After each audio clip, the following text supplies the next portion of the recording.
If you're like me, you've seen an awful lot of videos from city council meetings and county commissioner meetings all around the United States where constituents, citizens are standing up and expressing their tremendous concern and or outrage over data centers and flock surveillance cameras. You can't open up Instagram without seeing 2, 3, 4 videos that go something like this. We don't want this shit. Why the fuck are you building it? You're gonna poison our water. You're gonna kill all the fucking animals that we got around. Yeah, for what? A data center? Did you see? Well, you want to do it right in our town. Yeah, what the fuck? like Frosties. Yeah. You're already surveilling us. I don't know. We're already under fucking surveillance. Are you even listening? Are you listening? You're not.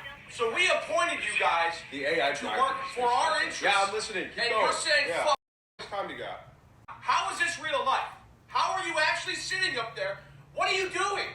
You're on your phone? Do you believe Wendy's won't even sponsor? Dude, hello? Yeah, like, what I bet if I cracked you over the head with a beer bottle, you'd listen. Right? What do you got to lose? What is the point of having you guys and voting for you guys if you don't give a fuck about what we want and you do what you want anyway? Can we get someone to get him out of You're here? just lining our pockets and telling us pass in? Are you fucking kidding? This is just a charade at this point. Semantics. This is theater.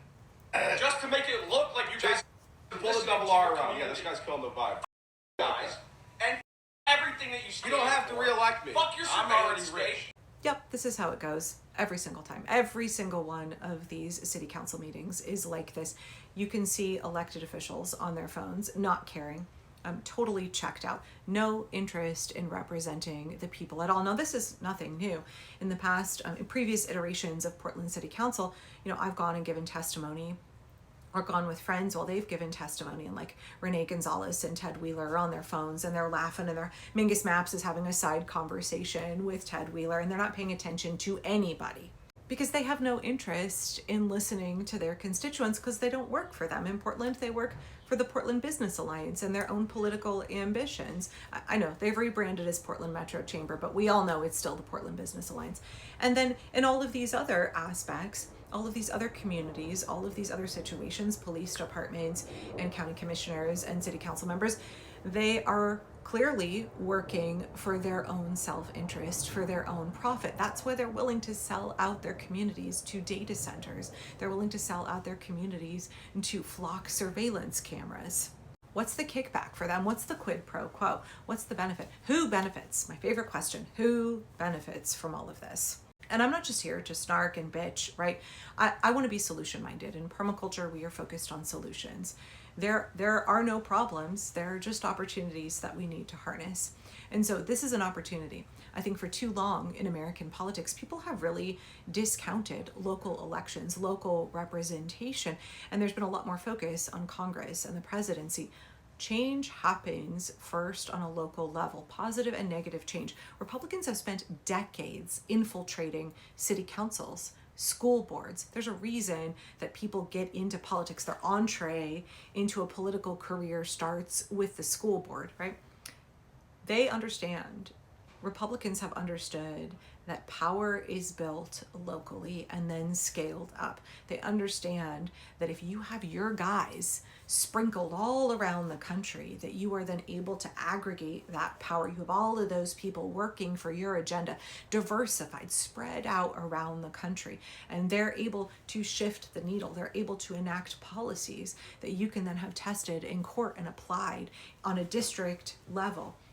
On a national level, you're able to have them change laws to benefit you so that you can start to pull bigger levers farther up the chain on a statewide and nationwide level. And that's what Republicans have been doing for decades, and we need to fucking get with the program, right? If we want a different representation, I'm gonna close my doors, hang on. My neighbors have such a lovely yard and it's a sunny day, so they're out doing yard work. No complaints for me. I'm just gonna close myself in my studio and sweat to death. But so if we want to enact change, it doesn't happen in the 2028 presidential election. We have to play the long game. In permaculture, we say slow and small solutions.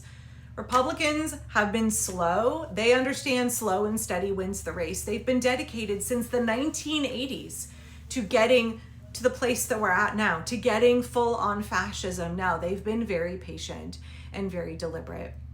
And they have started locally. So we need to get with the program and we need to start locally. If you don't want your city council members being corrupt and selling you out to big data centers, selling you out to Amazon and Palantir, destroying your water supply, using up valuable real estate, if you don't want that opportunity cost for you, if you want representation, then get involved in local politics. Run for city council, run for school board, run to be the county auditor, run for whatever the local positions are around you. Run for the water conservation district position.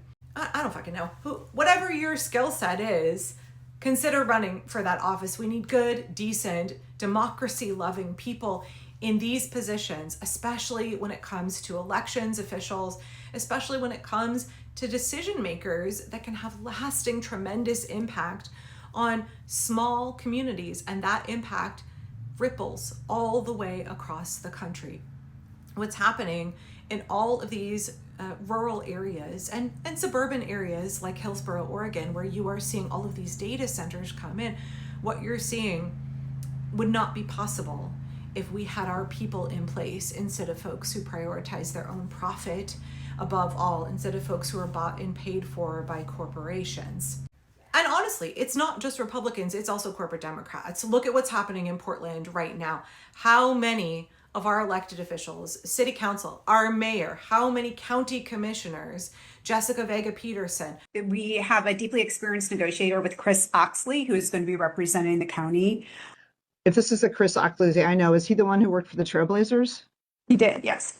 Yeah. And he's been on the chair of the board for Sports Oregon for many years. Did I mishear? He is on the board of Sports Oregon that is currently lobbying us on how much we should contribute to this deal?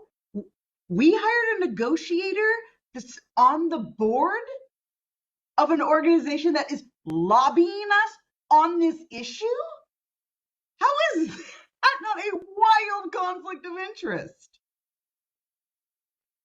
Okay, I'm happy to provide information on the person that as the executive of the county I hired on our behalf, and provide all the documents, including the contract with them. So happy to share all that. How is that legal? Wanting to use hundreds of millions of dollars of public money, climate mitigation money, etc., to support the Trailblazers, to support an out-of-state billionaire, to court him so that he will keep the Trailblazers here. Congratulations for passing the MOTA resolution over at the commissioner, so might as well thank her while she's here as well, so thank you. Was that the package that you wanted from the city's perspective? It's a step forward to begin the negotiation. That's what we want more than anything, is just to get going. You concerned that the funding source isn't identified? We'll work through the details, but the most important thing is the county commission just supports the direction we're going, but what it allows is the communication and the conversation to continue to move forward. So that's what we're excited about. It's so corrupt. We have elected officials in Portland who are Democrats, who work for the Portland Business Alliance, who work for Portland Metro Chamber, who don't want to represent us. Now, we do have plenty of folks in city council who earnestly want to represent the constituents, who earnestly want to work to make a better Portland that works for Portlanders. The motto for Portland, by the way, is the city that works. Am I kidding? Every time we go by a pothole, every time we go by something that's clearly not working, we love to say, Portland, the city that works. We need our city council to work for us, to work to make a better city for us, not to spend hundreds of millions of dollars on a billionaire who made his billions doing predatory car loans. This is not a problem along party lines. This is a question of who is there to represent the people, to do the will of the people, to be responsible with the people's land, the people's resources, the people's dollars. Who is representing us versus who is representing themselves and the oligarchy, big business corporations, and how they can get as rich as possible and advance themselves in a fascist system.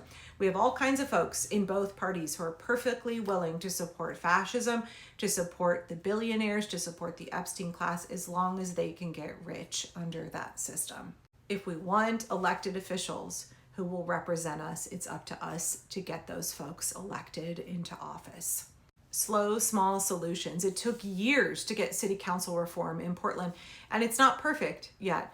It's not perfect yet, but it is a little bit better. The fact that we're even having this debate over the Moda Center and all of this public money, and the fact that there are members of city council who are willing to stand up and are willing to do the right thing. Like, it wouldn't have been that way in the previous iteration of city council. They all would have been like, woohoo, whatever Tom Dundon wants, we'll take all of this public money, right? Like, we're seeing progress. Progress is incremental. We have to be patient. We have to continue to push for reforms and change and representation. And we cannot, under any circumstances, accept that we're just going to have corrupt local officials. We're just going to have our city councils bought and paid for by Palantir. We don't have to accept that reality. And if we really want systemic change, if we want to get us out of this mess, we have to focus hyper locally. That is where we can do the most good. Work to change who represents you where you are, and trust that your allies, that you're in solidarity with your fellow working class Americans, are doing the same where they are. That's how we get change. That's how we work ourselves out of this mess and build a better future.